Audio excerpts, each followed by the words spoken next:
वासुदेवाय नारायणं नमस्कृत्य नरं चैव नरोत्तमं देवीं सरस्वतीं व्यासं ततो जयामुदीरये नष्टप्रायेषु भद्रेषु नित्यं भागवत सेवया भगवती उत्तम श्लोके भक्तिरा भवति नैष्टिकी। नमो विष्णुपादाय कृष्ण पृष्ठाय भूतले श्रीमते भक्ति वेदांत स्वामी नामिने। नमस्ते सारस्वते देवे गौरवाणी प्रचारिणे निर्विशेष शून्यवादी पाश्चात्य देशतारिणे। जय श्री कृष्ण चैतन्य प्रभु नित्यानंद श्री अद्वैत गदाधर श्रीवासादि श्री गौरभक्त वृंद। हरे कृष्णा कृष्ण कृष्ण हरे हरे हरे राम राम राम हरे हरे। हरे कृष्ण। उपस्थित समस्त भक्तों को हम हार्दिक स्वागत करते हैं आज के हमारे इस कथा प्रसंग में। आज हम श्रीमद् भगवत गीता के द्वितीय अध्याय के 11 नंबर श्लोक से करेंगे। तो शुरुआत करने के पहले हम 2 श्लोक पीछे से लेकर चलते आगे। श्लोक नंबर 9 से करेंगे। संजय उवाच एवं युक्त्वा ऋषिकेशं गुडाकेश पर्णतप न योत्सेति गोविंदम् उक्त्वा तूष्णीं बभूवः। अनुवाद कोई पढ़ेंगे?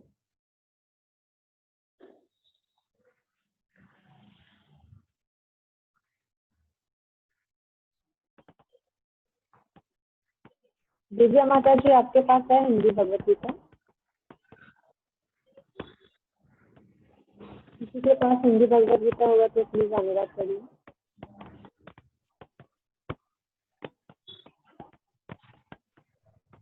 नहीं क्या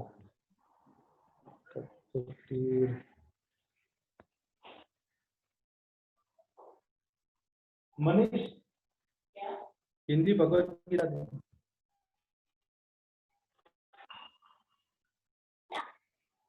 नहीं जूना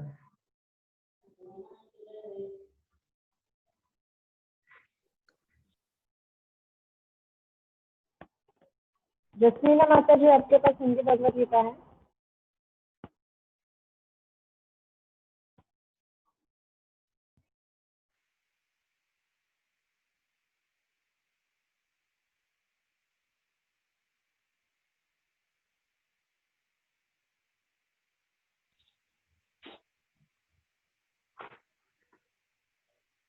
ठीक है, मैं पढ़ता हूँ। संजय ने कहा, इस प्रकार कहने के बाद शत्रुओं का दमन करने वाला अर्जुन कृष्ण ने बोला, हे गोविंद, मैं युद्ध नहीं करूंगा, और चुप हो गया। यहाँ पर संजय के द्वारा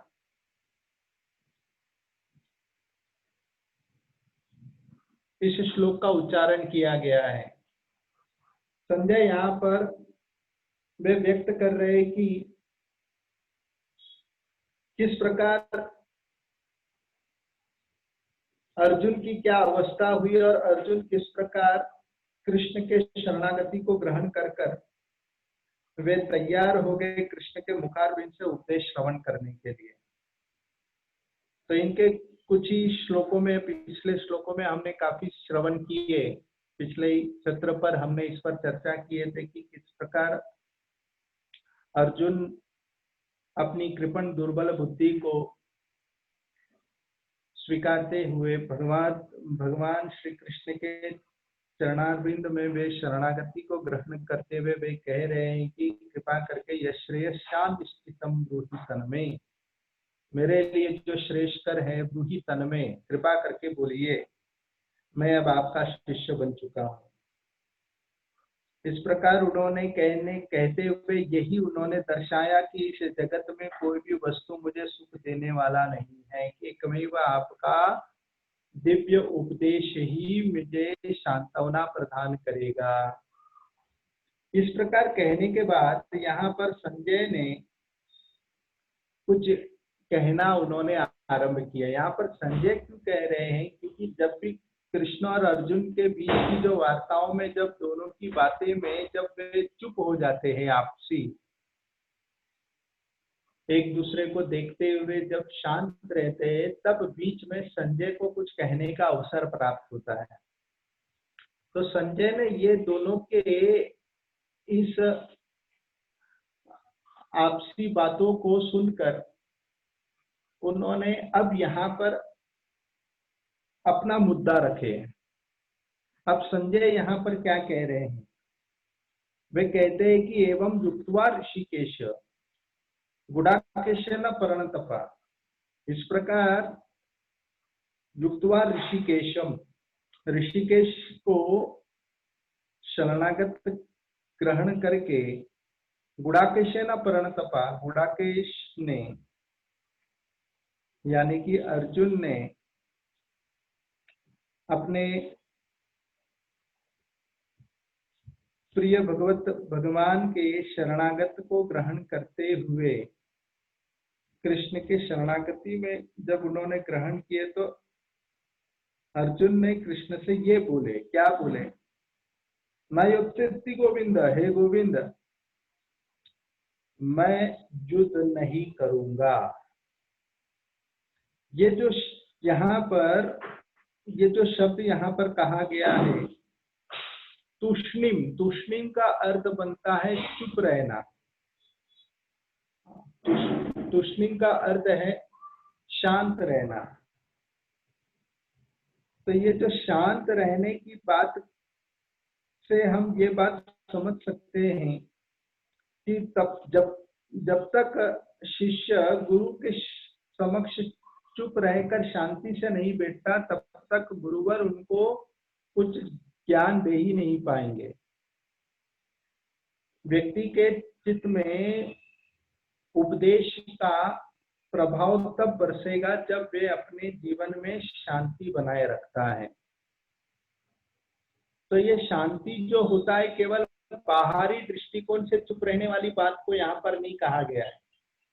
शांति जो है अर्थात हृदय के अंतर्गत उथल पुथल जो हो रहा है, वो सारी समस्याओं से व्यक्ति को शांत से बैठना चाहिए। जब तक हम अपने आंतरिक चर्चाओं को जब तक शांत नहीं करेंगे, तब तक हमें बाह्य रूप से जो गुरुवर के द्वारा जो ज्ञान का या उपदेश जो प्राप्त हो रहा है वो हमें सुनाई नहीं पड़ेगा। इसलिए उसे सबसे पहले अपने अंदर भी शांति का माहौल बनाने के लिए उसे तैयारी करने की सख्त आवश्यकताएं हैं। यहाँ पर अर्जुन ने केवल बाह्य रूप से वो चुप नहीं रहे, बल्कि हृदय के अंतर्गत भी अर्जुन शांति को बना के रख दिया। उन्होंने अपने जीवन में शांति कैसे बनाए, तो कहते हैं कि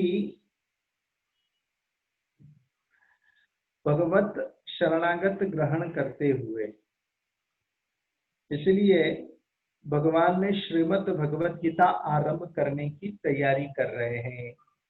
हम उवाच ऋषिकेश प्रसन्नैव भारत स्नेह्योरुभयोर्मध्ये विषीदन्तम् इदं वच।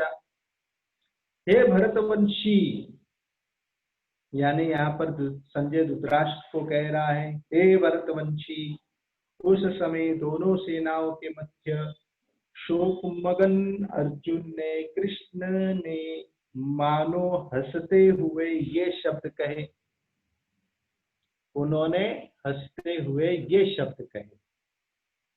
अब कौन सा शब्द कहा उसकी चर्चा वर्णन की गई है आगे वाले श्लोकों में। तो कृष्ण यहाँ पर क्या, उनकी क्या क्रिया होने लगी, तो कहते हैं प्रसन्न व भारत, यानी वे बहुत ही प्रसन्न हुए। अब प्रसन्न किस लिए हुए? वे प्रसन्न इसलिए हुए क्योंकि उन्होंने देखा एक मेरा प्रिय मित्र अब मेरा शिष्य बन चुका है, और इसी कारण से यहाँ पर भगवान श्री कृष्ण वे खुश हो गए। अब यहाँ पर हंसते हुए उन्होंने ये शब्द कहे जो आज का हमारा विषय है। तो यहाँ पर मुख्य बात यह है कि गुरुवर के जब तक हम शरणागत नहीं होते तब तक उनसे जो ज्ञान प्राप्त होगा वो हमारे चित्त में परिवर्तन नहीं करेगा। जैसे महाभारत में भी ये चर्चा आती है कि जब महाभारत के युद्ध में घमासान जो युद्ध चला 18 दिन तक, उसी अंतिम जब दौर चल रहा था, भीमसेन और दुर्योधन के युद्ध में ही श्री बलराम जी का वहां पर आगमन हुआ था। और उसी समय पर बलराम जी से कुछ वार्ता हुई थी, और उस वार्ता में बलराम जी से पूछा कि आप कहाँ तीर्थाटन गए थे। तो श्री बलराम जी ने एक बहुत ही मूल्यवान एक उपदेश वहां पर प्रदान किए कि उन्होंने कहा कि मैं एक ऐसे स्थान पर गया था जिस स्थान पर सारस्वत आश्रम है, और उसी आश्रम में एक घटना घटी, और वो घटना यूं घटी कि लगभग सतयुग के समय पर जब वृत्रासुर की मृत्यु हुई तब उसके पश्चात 12 साल तक अकाल पड़ा था, और उस अकाल की अवस्था में जितने भी ऋषिगण थे वे लोगों के लिए भोजन की व्यवस्था न होने के कारण जितने भी ऋषिगण थे सभी लोग खेती बाड़ी में लग चुके थे, और वे जो खेत जोतने में लगने के कारण वेदों के सारे शास्त्र की जो बातें हैं वे सब उनको विस्मृति होने लग गई, और खेती बाड़ी में ही अपना समय व्यतीत करने के कारण उसी में ही वे लोग गुजारा करते थे। 12 साल के बाद जब अच्छी तरह जब भूमि उपजाऊ हो गया, जब चारों दिशाओं में जब फसल उगने लगे, तब ऋषिगणों ने मान लिए कि अब हम वेदों में ध्यान दे सकते हैं, अब हमें भोजन पानी का कोई टेंशन नहीं है। और इस तरह यहाँ पर वे समस्त ऋषिगण वे सभी लोग मिलकर सोचे कि अब शास्त्र पढ़ने के लिए तो शास्त्र के ज्ञान की आवश्यकता है, लेकिन वेद का तो ज्ञान सब भूल गए, अब ज्ञान ले किससे। तो उसी पास में ही सारस्वत एक ब्राह्मण एक मुनिवर थे, उनके पास गए ज्ञान लेने के लिए। मगर ये सारस्वत जो ब्रह्मचारी जो थे वे उम्र से कम थे, उनकी उम्र छोटी थी, और ये सारे बूढ़े लोग जितने भी वृद्ध मुनिगण उनके पास जाकर उनसे कहने लगे कि कृपा करके हमें वेदों का ज्ञान दीजिए। तब उस समय यहाँ पर मुनि सारस्वत ने कह दिए कि तुम्हें यदि अगर ज्ञान चाहिए तो सबसे पहले आप लोगों को मेरा शिष्य बनना पड़ेगा। ये सारे वृद्ध मुनिगण कहने लगे हम तुमसे आयु में श्रेष्ठ है, अनुभव में श्रेष्ठ है, कैसे तुम कह रहे हैं कि हम आपके शिष्य बने? हम आपके शिष्य नहीं बनेंगे, आप ऐसे ही हमें ज्ञान दीजिए।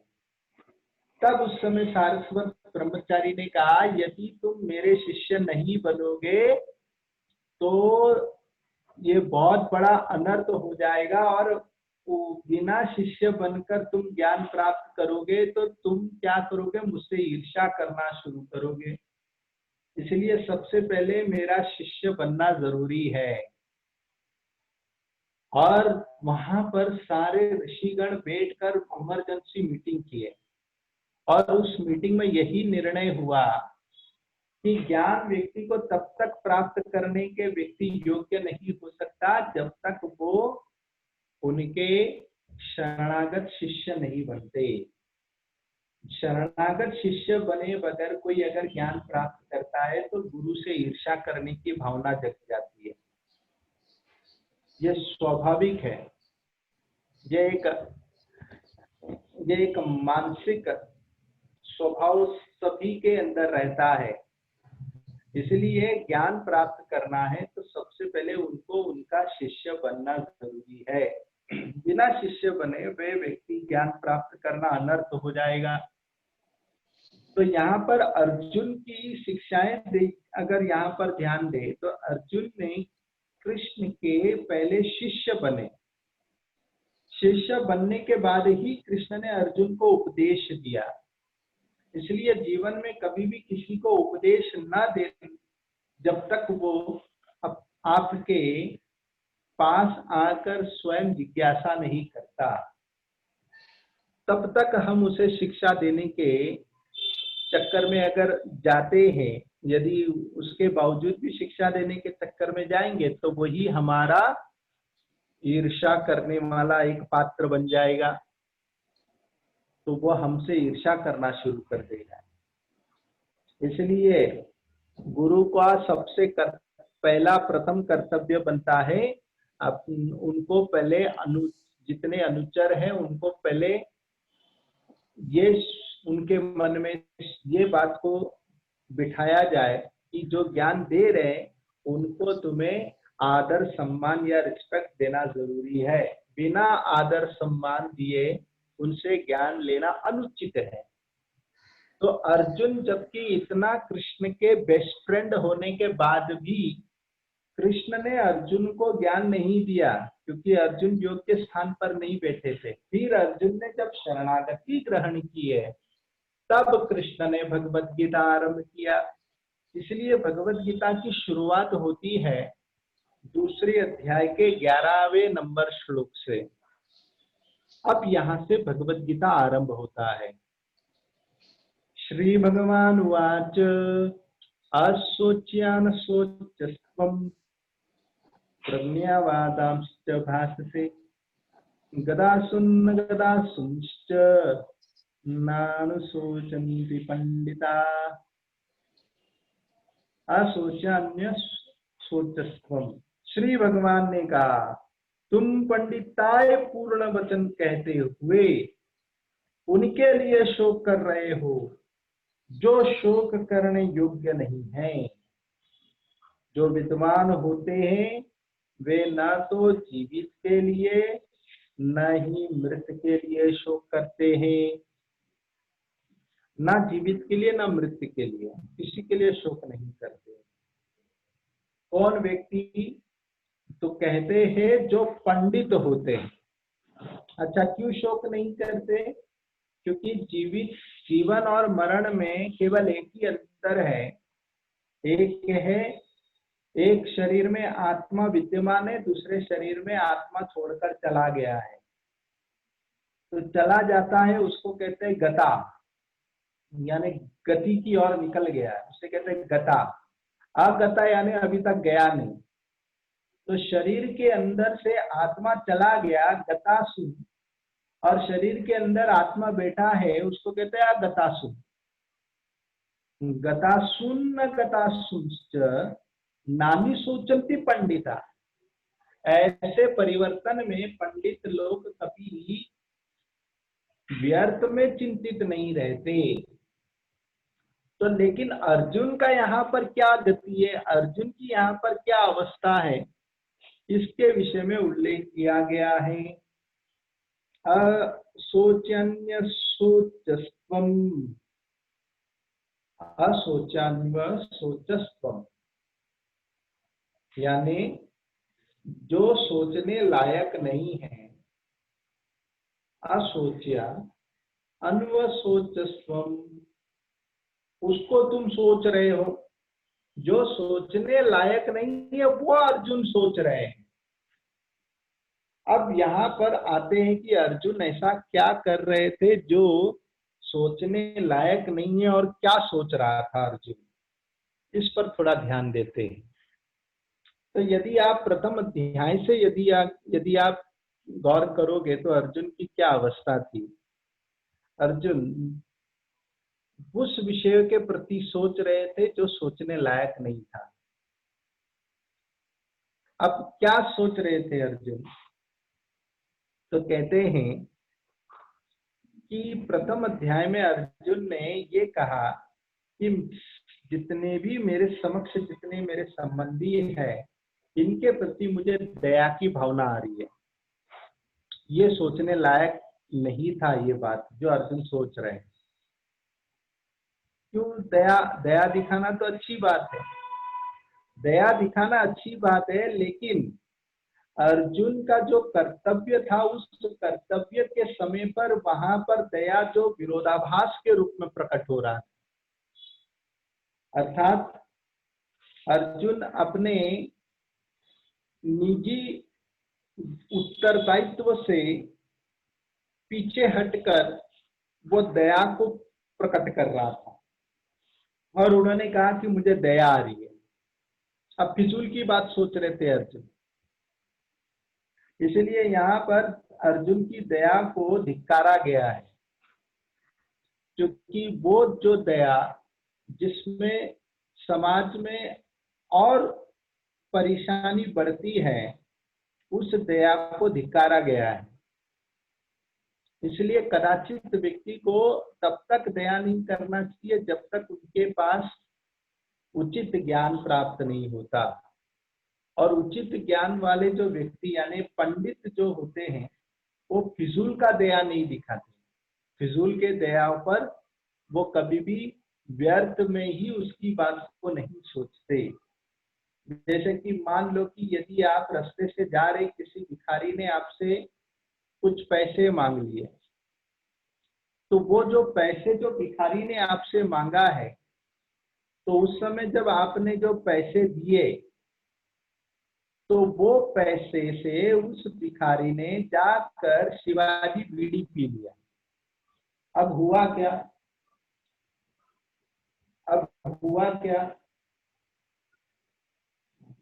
उसमें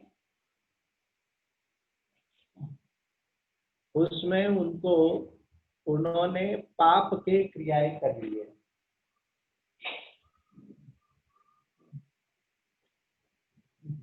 वो पाप के क्रियाओं के कारण उस व्यक्ति ने यहाँ पर जो दान दिया था उसके ऊपर भी पाप चढ़ गया।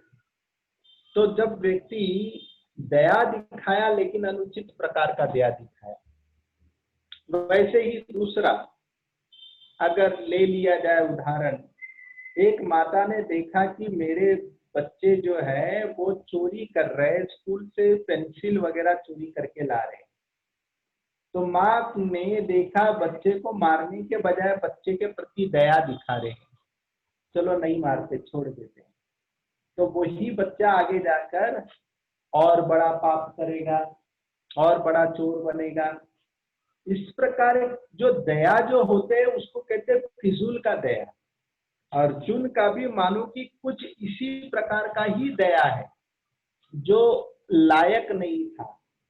इसीलिए यहाँ पर ये शब्द कहा गया अशोच्यान्य, अशोच्यान्य, यानी कि बेकार की बातों को सोच रहे, जो सोचने लायक नहीं है उसको सोच रहे अर्जुन। अच्छा, इतना ही नहीं, अर्जुन फिर सोच रहे थे कि मैं यदि इन लोगों को मारता हूं तो मुझे राजपाट भवन भी प्राप्त होगा, तो मुझे उससे क्या मतलब। ये भी फिजूल की बातें थी। अर्जुन को यहाँ पर राजगद्दी के विषय में न सोचते हुए समाज के उन्नति के विषय में उन्हें सोचना चाहिए, मगर उन्होंने उसके प्रति भी उन्होंने निरपेक्ष कर दिया और राजगद्दी के विषय में सोच रहे थे।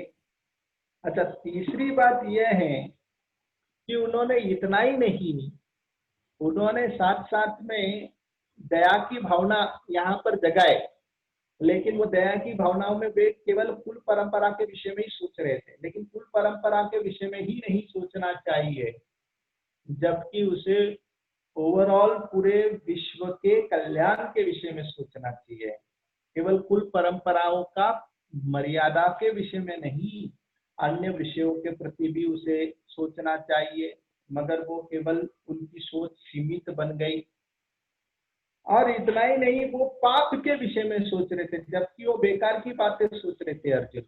इसलिए यहाँ पर कहा गया है असोच्यान्य सोचस्त्वम। तो अर्जुन का जो सोचना जो था वो बेकार का सोच था। तो अर्जुन का कर्तव्य था युद्ध करना, मगर तथापि यहाँ पर अर्जुन युद्ध नहीं कर रहे थे, क्षमा को प्रस्तुत कर रहे थे। अगर नीति शास्त्र में देख लिया जाए, अग्निद्यो गरदश्चैव शस्त्रपाणेर धनपः क्षेत्रधरपः च सत एतत् ही आतितायिना। ये 6 प्रकार के आतिताइयों को मारने के लिए किसी भी प्रकार का दोष नहीं लगता। क्षत्रियों को ये 6 प्रकार के आतिताइयों को बिना सोचे समझे उसे मार देना चाहिए। तो वो कौन कौन आतिताई है? जो घर में आग लगाता है, जो भोजन में जहर देता है, जो अस्त्र शस्त्र लेकर खड़ा है मारने के लिए, जो धन की चोरी करता है, जो संपत्ति यानी कि भूमि का चोरी करता है, जो भार्या यानी पत्नी के साथ दुर्व्यवहार करता है, ऐसे 6 प्रकार के आतिताइयों को मारने के लिए थोड़ा भी संकोच नहीं करना चाहिए, तत्क्षण उसे मार देना चाहिए। ये अर्जुन जो थे वो थोड़े ज्यादा बुद्धिमानी पूर्वक बात कर रहे थे। इसलिए इस स्थान पर क्या कहते हैं, प्रज्ञावादांश्च भाससे। अर्जुन प्रज्ञावादांश्च यानी कि पंडित जैसे यानी बुद्धिमान जैसे बात कर रहे थे। अच्छा, कौन सी बुद्धिमानी पूर्वक बात कर रहे थे अर्जुन?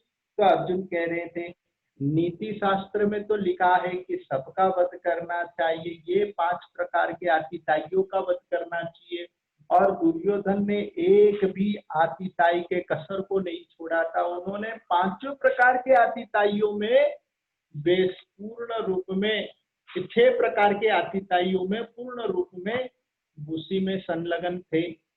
प्रत्येक उन्होंने पांडवों के भार्या के साथ गलत व्यवहार किया, उनके भूमि को चोरी करने का प्रयास किया, उनके संपत्ति को चोरी करने का प्रयास किया यानी धन का चोरी करने का प्रयास किया, अस्त्र शस्त्र लेकर मारने के लिए खड़े हैं, भोजन में जहर देकर मारने का प्रयास किया, घर में आग लगाने का प्रयास किया। 6 प्रकार की आतिताई तो दुर्योधन ने सब में भाग लिया था, मगर अर्जुन क्या अपने प्रज्ञावादम प्रस्तुत कर रहे यानी कि बुद्धिमानी पूर्वक बातें कर रहे। तो अर्जुन कौन सी बुद्धिमानी पूर्वक बातें कर रहे? तो कहते हैं आतिताइनम अयंतरहन्यत् ये वैचरतन नैत्यवदे दोषहंतुर्भवति कश्चन स्मर्त्योर्विरुद्धो अन्यतु बलवान।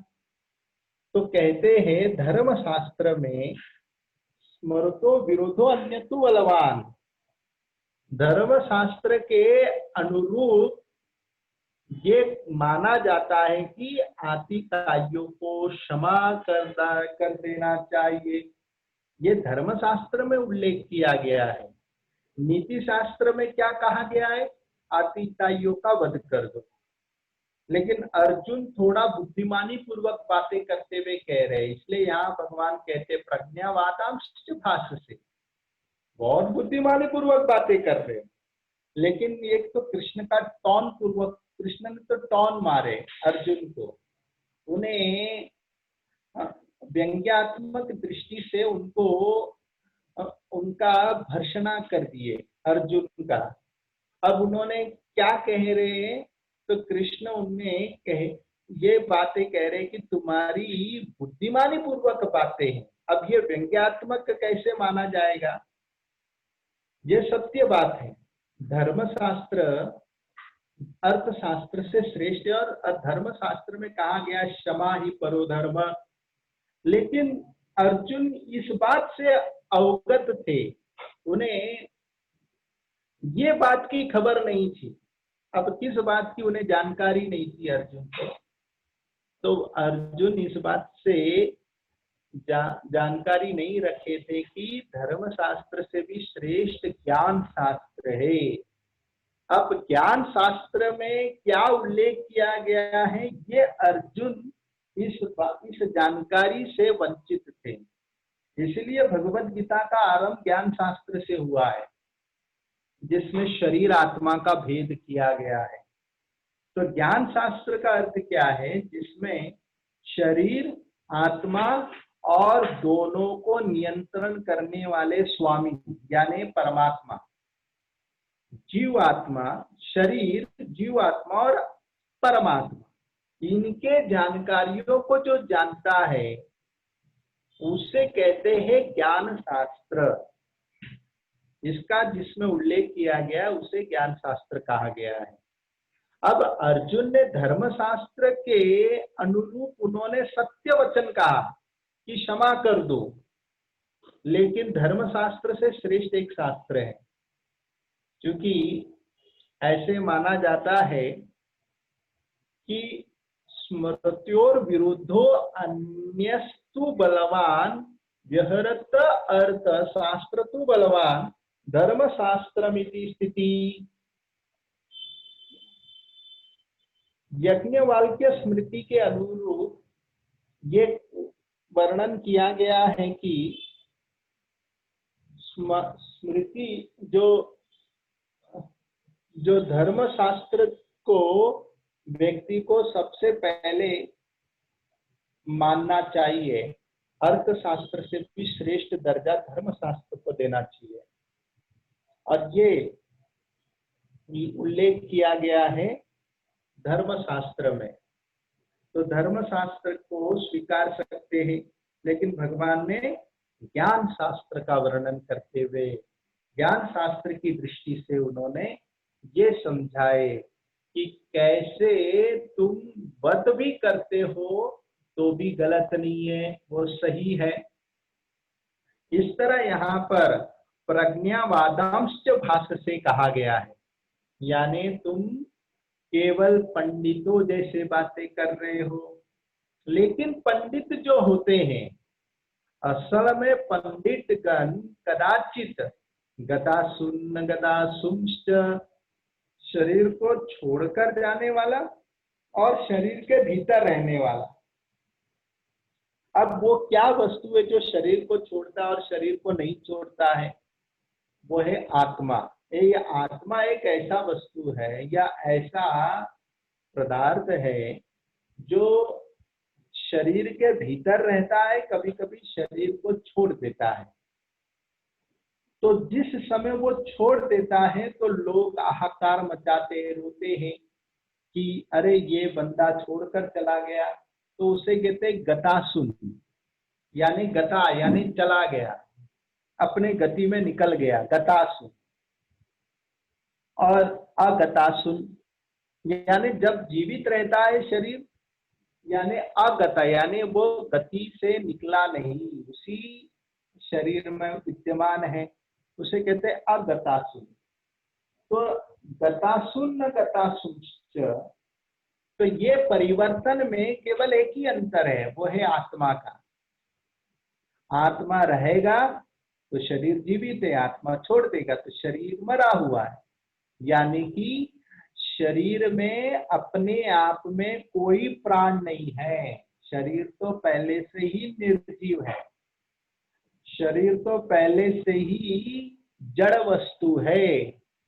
शरीर में अपने आप में निजी कोई संचालन नहीं रहता।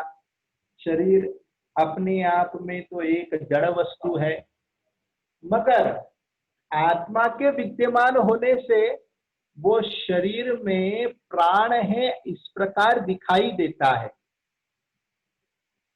जैसे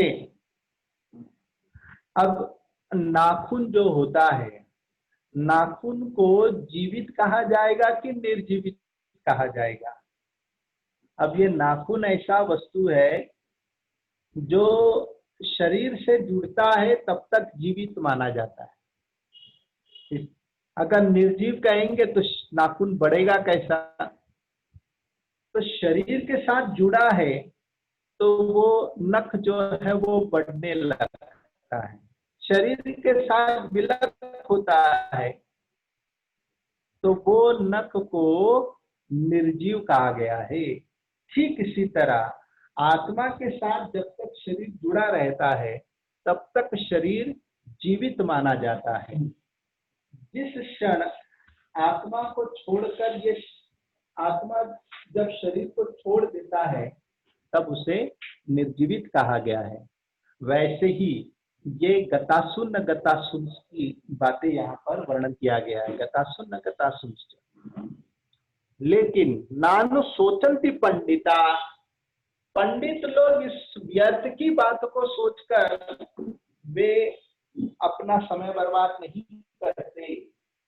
यहाँ पर अर्जुन को ये बात क्यों कहा गया? अर्जुन कहाँ पर गलती कर रहा था?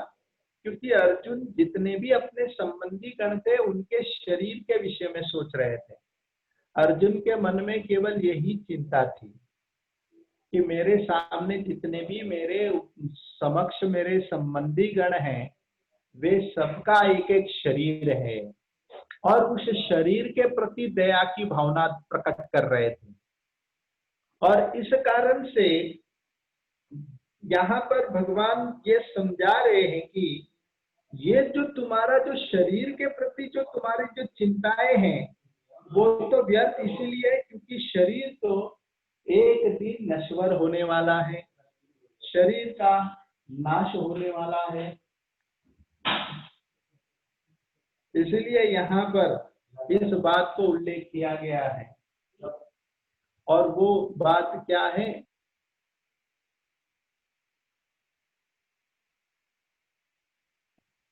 और वो बात क्या है कि आत्मा के विषय, आत्मा की उन्नति के विषय में सोचो। इस तरह यहाँ पर भगवान ने इस बात को खुलासा कर कर अर्जुन को फटकार देते हैं कि तुम व्यर्थ पूर्वक अपनी समस्याओं में उलझे हुए हो। चैतन्य चरितामृत में भी जहाँ पर वर्णन किया गया है कि जिस समय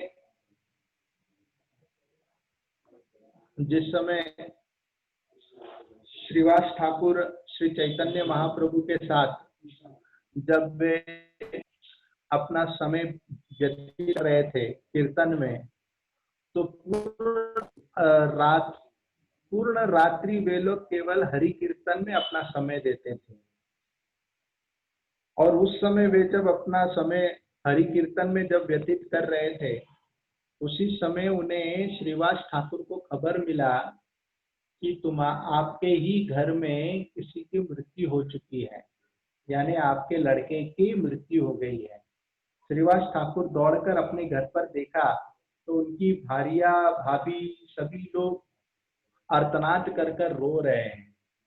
और ये आवाज जब श्रीवास ठाकुर ने सुना तो श्रीवास ठाकुर ने फटकार दिए, बोले कि श्री चैतन्य महाप्रभु हमारे घर के आंगन के सामने कीर्तन में नाच रहे, यदि तुम लोगों का आवाज में यदि चैतन्य महाप्रभु के कीर्तन में विक्षेप बनाए तो ये ध्यान रखना कि मैं शीघ्र ही यहाँ से भागकर चला जाऊंगा और गंगा में कूदकर अपना प्राण त्याग दूंगा, मैं आत्महत्या कर दूंगा। और उन्होंने वहीं पर ही कड़ी से कड़ी इस शब्द से उन्होंने सबको चेतावनी दे दी, अपने घर वाले को, अपने घर के वासियों को। और वापस आकर बड़े धूमधाम से कीर्तन में भाग लेते हुए नृत्य कर रहे थे चैतन्य महाप्रभु के साथ। महाप्रभु नाचते नाचते एकाएक रुक गए, कहने लगे कुछ आनंद नहीं आ रहा, ऐसा लगता है कुछ अनहोनी घटना घट गई है। महाप्रभु ने पूछा क्या हो रहा है, मेरे मन में इस प्रकार की बेचैनी क्यों आ रही है, समझ में नहीं आ रहा है। तब किसी ने कहा महाप्रभु श्रीवास ठाकुर के घर में उनके घर पर उनके पुत्र की मृत्यु हो चुकी है। सुनते ही चैतन्य महाप्रभु उनके सीधे घर के अंदर प्रवेश किए और चारों तरफ देखा, सभी लोग शोक में बैठे हैं और बालक बिस्तर पर पड़ा हुआ है। चैतन्य महाप्रभु ने कह दिया कि ये क्या हुआ, तो सभी लोग ने कहा कि अरे मेरे ये बालक तो छोड़ के चला गया। श्रीवास ठाकुर कहने लगे मेरे पुत्र का तो भाग्य उदय हो गया, आपका कीर्तन सुनते सुनते उन्होंने अपना शरीर छोड़ दिया।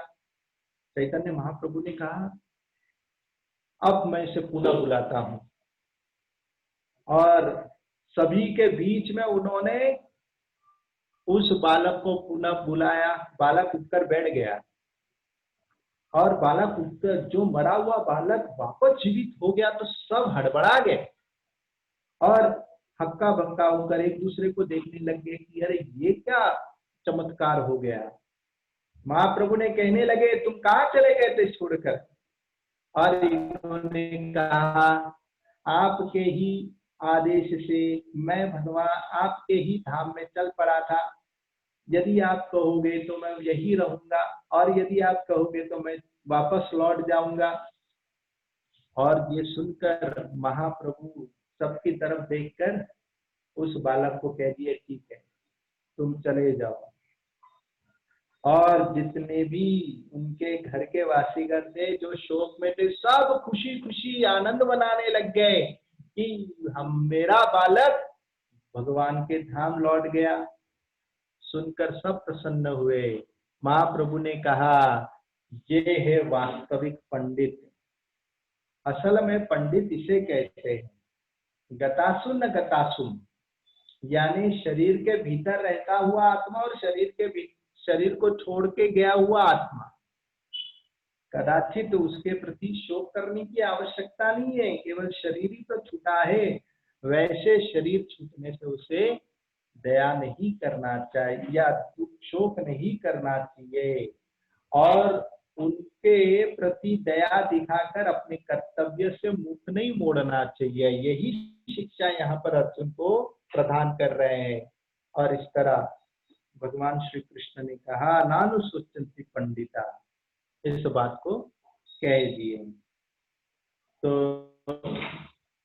ऐसे ही आज बहुत ही विशेष अवसर है, हमारे हिज हॉलीनेस गोपाल कृष्ण महाराज जी का आज प्राकट्य दिवस है। आज ही के दिवस में हिज हॉलीनेस गोपाल कृष्ण महाराज प्रकट हुए थे 14 अगस्त 1944 में। तो तिथि के अनुरूप 15 अगस्त में उनका जन्म दिवस मनाया गया है आज के दिन। तो 1944 में उनका प्राकट्य हुआ था। हमारे गुरु महाराज हिज हॉलीनेस गोपाल कृष्ण महाराज जी, जिनका नाम था गोपाल कृष्ण कन्ना, जिन्होंने ग्रेजुएशन प्राप्त किए दिल्ली यूनिवर्सिटी में। उस समय ग्रेजुएट थे 1944 में। अब उस समय का ग्रेजुएशन का काफी कीमत था और उन्होंने ग्रेजुएशन कंप्लीट कर फ्रांस में जाकर उन्होंने बिजनेस एडमिनिस्ट्रेशन पर उन्होंने और अध्ययन किए McGill यूनिवर्सिटी में जाकर, जो मॉन्ट्रियल में है। और वहां पर उन्होंने बिजनेस एडमिनिस्ट्रेशन पर उन्होंने पढ़ाई किया और उनके बाद उनको उनके पढ़ाई में इतने वे विशारद थे कि उनके शिक्षा के बलबूते पर उनको एक ऐसी नौकरी प्राप्त हुई जो मार्केटिंग रिसर्च में वे डायरेक्टर बन गए, और वे भी पेप्सी कोला में, और वहां के वे मुख्य मैनेजर थे पेप्सी कोला के। और काफी प्रचुर मात्राओं में उन्हें पगार उस समय प्राप्त होता था। तो वे करते क्या थे, सारे पगार जो थे वे श्रील प्रभुपाद जी के संस्था में आगे बढ़ने के लिए श्रील प्रभुपाद जी को वे अर्पण करते थे। और फिर प्रभुपाद जी उनके घर खर्चे के लिए कुछ पैसे देते थे।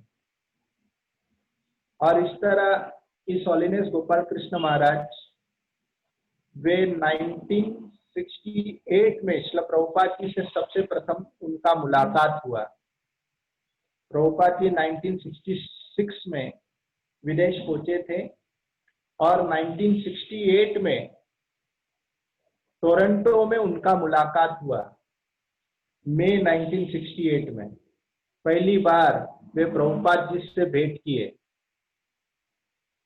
और 3 महीने लगातार उन्होंने प्रभुपाद जी के प्रवचन को सुनकर प्रभुपाद जी के शिष्य बनने के लिए तैयार हो गए, और उनकी सेवा में वे अपने आप को नियुक्त कर दिए। और मई 1969 में इस होलिनेस गोपाल कृष्ण महाराज, जिन्होंने श्रील प्रभुपाद जी से दीक्षा प्राप्त की है, और ऐसा वर्णन है कि तत्पश्चात उनका विवाह भी हुआ 1970 में, और फिर विवाह होने के बाद 1975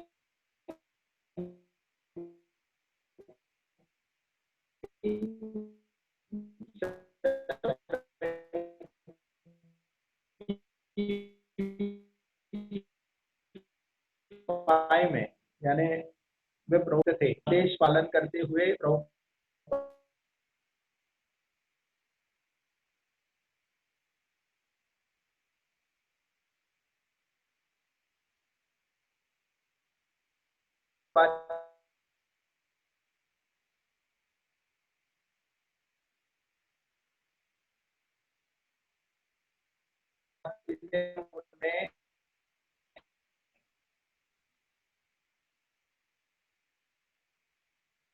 में अधिकतर दिल्ली, वृंदावन, मुंबई, मायापुर, चंडीगढ़, केन्या, कनाडा और नॉर्थ अमेरिका, रशिया, ये सब स्थान पर इस होलिनेस गोपाल कृष्ण महाराज ही ये सारे प्रांत का देखरेख कर रहे हैं। और